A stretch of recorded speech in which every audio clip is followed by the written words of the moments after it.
তো আমার মেয়েও বাড়িতে ছিল। তো আমরা তিনজন থাকি, আমার ছেলে এবং আমার মেয়ে।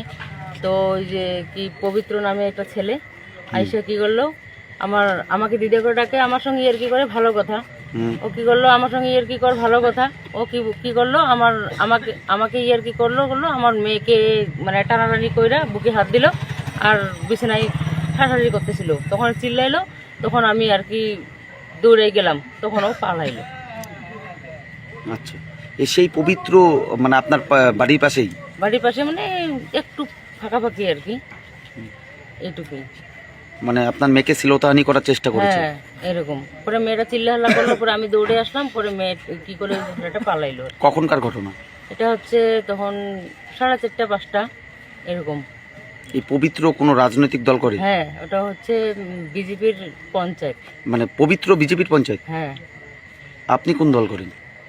আমি আপাতত কিছু দল করি না, মানে আমার স্বামী তো সার্ভিসিং করতো, তো আমি কিছু আর কি কোনো দলে ইসে নাই আর কি। মানে এই পবিত্র কি মানে রাজনৈতিকভাবে বিজেপি করে? হ্যাঁ, ওটা পঞ্চায়েত, রাজনীতির পঞ্চায়েত, মানে বিজেপির পঞ্চায়েত।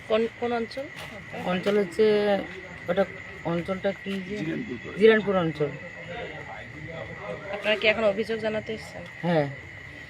মানে আপনার মেয়েকে শ্লীলতাহানি করার চেষ্টা হ্যাঁ, করেছে? হ্যাঁ, হ্যাঁ। মানে আজকেই? আজকের ঘটনা।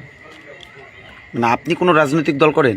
না, আমি কোনো রাজনৈতিক দল করি না, মানে আমি কোনো রাজনৈতিক নাই আর কি। মানে এই পবিত্র কি এর আগেও কোনো রকম চেষ্টা বা আপনার সাথে কোনো না, শত্রুতা? আমার সঙ্গে কোনো ইসে না, আমাকে এমনি দিদা করে ডাকে, তো যেহেতু আমাকে ইয়ার কি করতে পারে, ঠিক আছে। আমার মেয়েও কি হবে বলেন তো, আমাকে দিদা করে ডাকলে আমার মেয়ে কি হবে?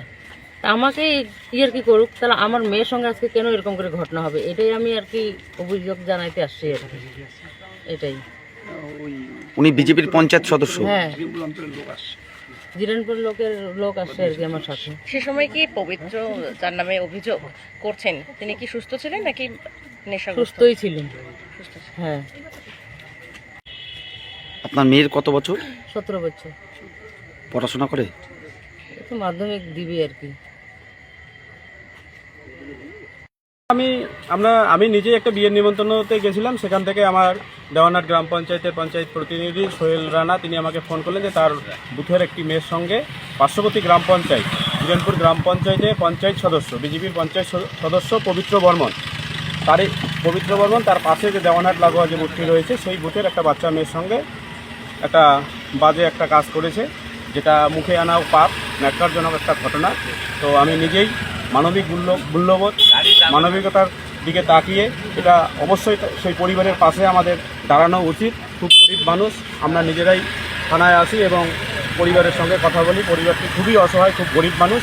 এর আগেও পঞ্চায়েত সদস্য যে বিজেপির পঞ্চায়েত সদস্য পবিত্র বর্মন রয়েছে তার বিরুদ্ধে এর আগেও অনেক অভিযোগ, এ ধরনের অভিযোগ ছিল, কিন্তু মানুষ যেহেতু বিজেপি পঞ্চায়েত সদস্য হয়ে কেউ কিছু বলছে না, কিন্তু আজকে তারা সাহসিকতা পরিচয় দিয়ে তারা আসছে। তাদের সঙ্গে যে বাজে কাজ হয়েছে, সেই বাচ্চা মেয়েটির উপর যে বাজে কাজ হয়েছে তাকে সহযোগিতার জন্য আমরা এসেছি এবং অবশ্যই পুলিশ প্রশাসনকে আমরা দাবি রাখব এই দৃষ্টান্তমূলক শাস্তি হোক এবং যে দোষী, এই ঘটনার সঙ্গে যে দোষী রয়েছে তাকে গ্রেপ্তার করে তদন্তমূলক তার বিরুদ্ধে শাস্তিটা নেওয়া হোক।